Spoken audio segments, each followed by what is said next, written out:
allay them. Oh, I have suffered with those that I saw suffer. A brave vessel who had no doubt some noble creature in her, dashed all to pieces. Oh, the cry did knock against my very heart. Poor souls, they perished. Had I been any god of power, I would have sunk the sea within the earth, or ere it should the good ship so have swallowed the frolic souls within her. Be collected. No more amazement.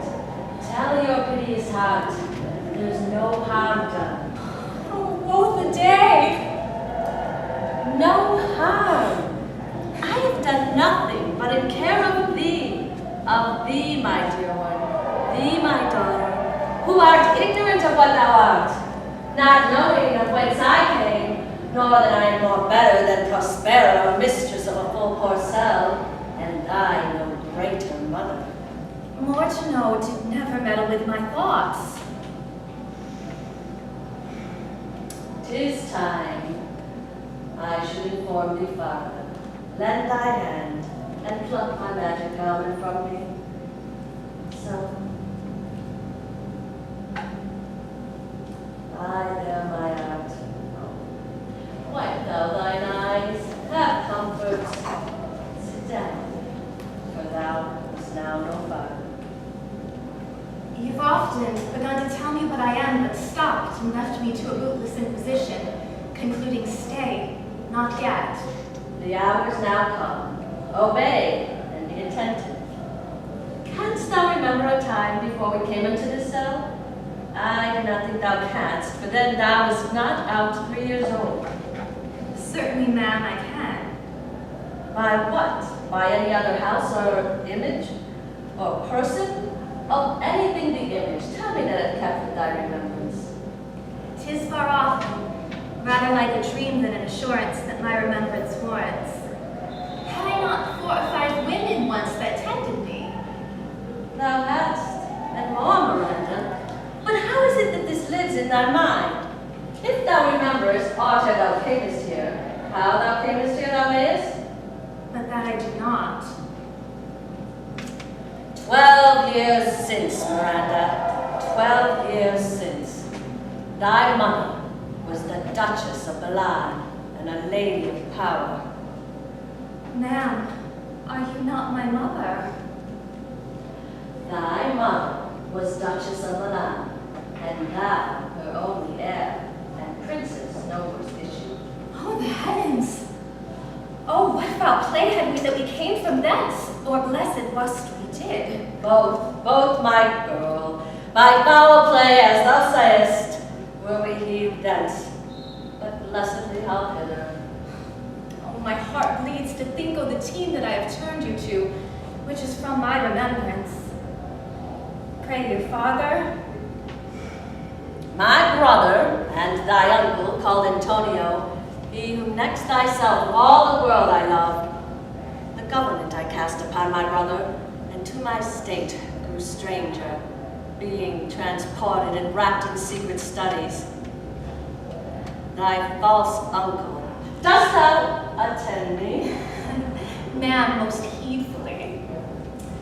Being once perfected, how to grant suits, how to deny them, who to advance and who to trash for overtopping, new created the creatures that were mine, I say, or change them, or else inform them, having both the key of officer and office, set on hot to the state, to what tune pleased his ear, and now he was the ivy which had hid my princely trunk, and sucked my verdure out.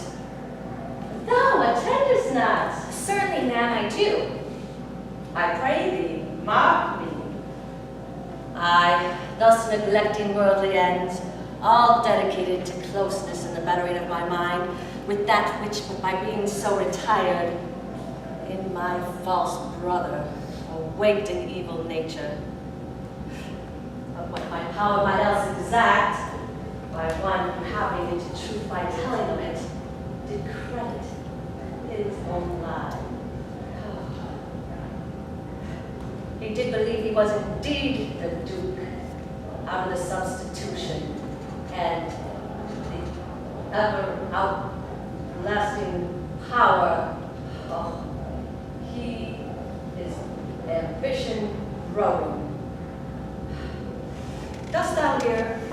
Your tale, lady, would cure deafness.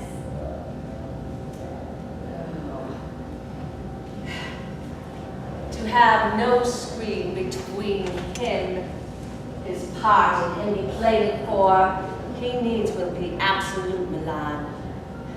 Me, poor woman, my library was dukedom large enough.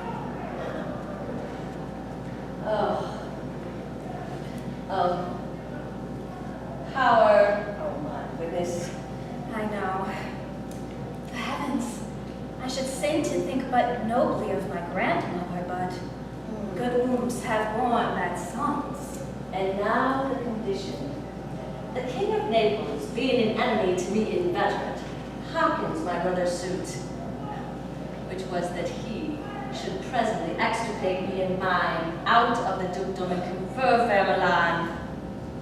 And in the dead of darkness, the ministers, for the purpose hurried thence, me and my crying self. Alack, I not remembering how I cried out then will cry it over again. Here a little fun. Wherefore did they not that hour destroy us? Well demanded, wench. In few, they hurried us aboard a bark, bore us some leagues to sea, where they prepared a rotten carcass of a boat, not rigged, nor tackle, sail, nor mast. The very rats instinctively had quit it. There they hoist us, to cry to the sea, then roar to us, to sigh to the winds, whose pity sighed back again, did us but loving wrong. Alack, what trouble was I then to you? A cherub thou wast that did preserve me. Thou didst smile, infused with the fortitude from heaven, when I have decked the seas with drops full salt under my burden groans, which raised in me an undergoing stomach to bear up against what should ensue. How came we ashore? By providence divine, some food we had and some fresh water, that a noble Neapolitan, Gonzalo, did give us necessaries, which since have steadied much. Would I might but ever see that man. Now I arise, and sit still, and hear the last of our sea sorrow. Here in this island we arrived, and here have I, thy schoolmaster, made thee more profit than other princesses can, that have more time, for vainer hours, and tutors not so careful. Oh, in heavens, thank you for it. And now I pray thee, lady, for still 'tis beating in my mind your reason for raising this sea storm. Know thus far forth, by accident most strange, bountiful fortune, now, my dear lady, hath mine enemies brought to this shore. And by my prescience, I find my zeal doth depend upon a most auspicious star, whose influence I but court not, my fortune ever after drew. Here cease more questions, thou art inclined to sleep.